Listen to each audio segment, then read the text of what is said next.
ನಮಸ್ಕಾರ ರೈತ ಮಿತ್ರರೇ. ಈ ದಿನ ನಾವು ಕೀರೆ ಮಡಿಯನ್ನು, ಕೊತ್ತಂಬರಿ ಬೀಜ ಹಾಗೂ ದಂಟಿನ ಸೊಪ್ಪಿನ ಮಡಿಯನ್ನು ಹಾಕ್ತಾ ಇದ್ದೇವೆ. ಅದಕ್ಕೆ ಇಲ್ಲಿ ಬೆಡ್ಡನ್ನು ತಯಾರು ಮಾಡಿದ್ದೇವೆ. ಸುತ್ತಲೂ ಬದುವನ್ನು ನಿರ್ಮಾಣ ಮಾಡಿ ಈ ರೀತಿ ಬೆಡ್ಡನ್ನು ನಿರ್ಮಾಣ ಮಾಡಿದ್ದೀವಿ. ಇದು ನಾಟಿ ಕೊತ್ತಂಬರಿ ಬೀಜದ, ಇದು ಕೀರೆ ಸೊಪ್ಪಿನ ಬೀಜ, ಇದು ದಂಟಿನ ಬೀಜ. ಈ ಒಂದು ಭೂಮಿಗೆ ಮೊದಲೇ ಸ್ವಲ್ಪ ಕೊಟ್ಟಿಗೆ ಗೊಬ್ಬರವನ್ನು ಹಾಕಿ ನಂತರ ಜೀವಾಮೃತ ಹಾಕಿ ರೆಡಿ ಮಾಡಿದ್ದು. ಇವಾಗ ಮತ್ತೆ ರೆಡಿ ಮಾಡ್ತಾಯಿದ್ದೀವಿ. ಇವರು ನಮ್ಮ ಪಕ್ಕದ ಜಮೀನಿನ ಗಂಗಣ್ಣನವರು. ನೋಡ್ರೆ ಒಂದು ನಮಸ್ಕಾರ ಮಾಡಿ.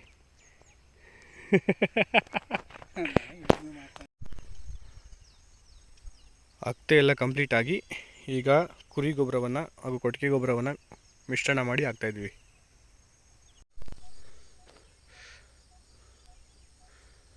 ಮಡಿಯನ್ನು ರೆಡಿ ಮಾಡ್ತಾ ಇರೋದು ನೋಡಿ.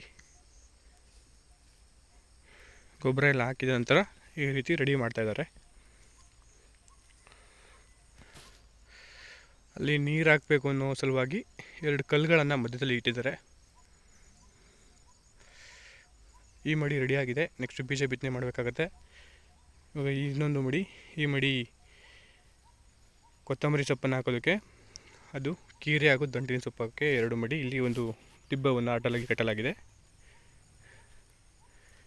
2 ಮಡಿಯನ್ನು ನಾವು ಇವಾಗ ತಯಾರು ಮಾಡ್ತಾ ಇದ್ದೇವೆ. ಈಗ ಕೀರೆ ಮತ್ತು ದಂಟಿನ ಬೀಜವನ್ನು ಬಿತ್ತನೆ ಕಾರ್ಯ ಶುರುವಾಗಿದೆ. ಬಿತ್ತನೆ ಮಾಡ್ತಾ ಇದ್ದೀವಿ ನೋಡಿ.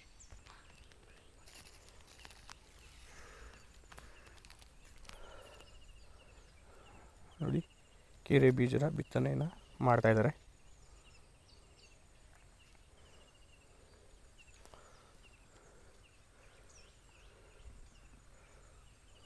ಸಾವಯವವಾಗಿ ಬೆಳೆಯುವ ಕೀರೆ ಮಡಿ, ಕೀರೆ, ದಂಟಿನ ಸೊಪ್ಪು ಹಾಗೂ ಕೊತ್ತಂಬರಿ ಸೊಪ್ಪಿನ ಮಡಿಗಳು.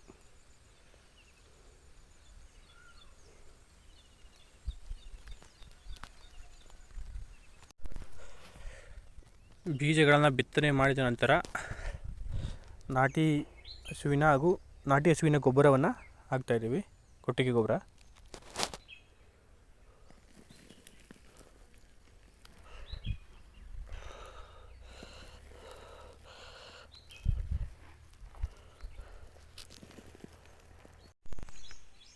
ಕೊತ್ತಂಬರಿ ಬೀಜದ ಮಡಿಯನ್ನು ರೆಡಿ ಮಾಡ್ತಾಯಿದ್ದೀವಿ.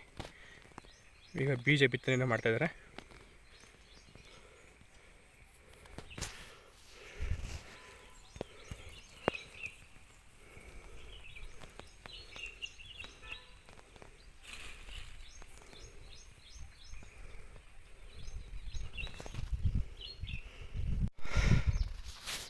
ಈ ಎಲ್ಲ ಪ್ರೋಸೆಸ್ಸು ಮುಗಿದ ನಂತರ ನೋಡಿ, ರೆಡಿಯಾಗಿದೆ ಕೀರೆ ಮಡಿ.